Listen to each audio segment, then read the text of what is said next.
التي واصلت استهدافها المنشآت الرياضية باعتدائها أيضا على ملاعب رفح واليرموك وفلسطين، إضافة إلى قصف مقرات أندية الشمس وشجاعية وبيت حنون وانصراط وجماع رفح وجباليا والشاطئ وصالة غزة الرياضي وغيرها من المنشآت الرياضية.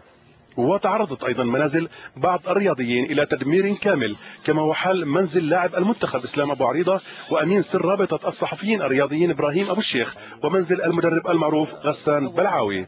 فوجئت إنه بنتي في المكان الآخر تبعت لي مسج لأنه فيش اتصالات كانت صعبة، بتقول لي بيتنا انقصف والله يستر أمي وستي وعمتي وأختي.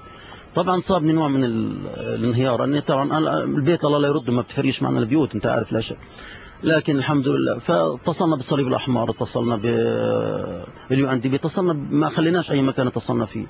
بقي أهلي من الساعة 11 للساعة 3 عصرا وهم مش قادرين يخرجوا من البيت لحد ما سمحتهم القوات الإسرائيلية بدخول، وأخرجوا والدتي وبنتي وأختي بمعجزة يعني.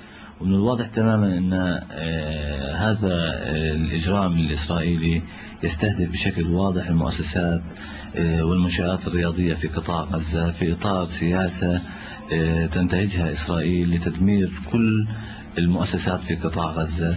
استهداف الاحتلال العسكري الإسرائيلي للرياضة الفلسطينية لم تكن وليدة هذا العدوان فحسب، بل كانت في السابق قد دمرت مركز شباب جنين والأمعري وملعب الشهيد ياسر عرفات وملعب الفارعة وعدد من مقرات الأندية.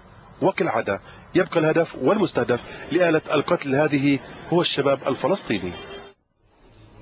تغطية الجزيرة للحرب الإسرائيلية على غزة متواصلة معكم على رأس الساعة في حصاد اليوم مع زميلين محمد وخديجة. إلى اللقاء.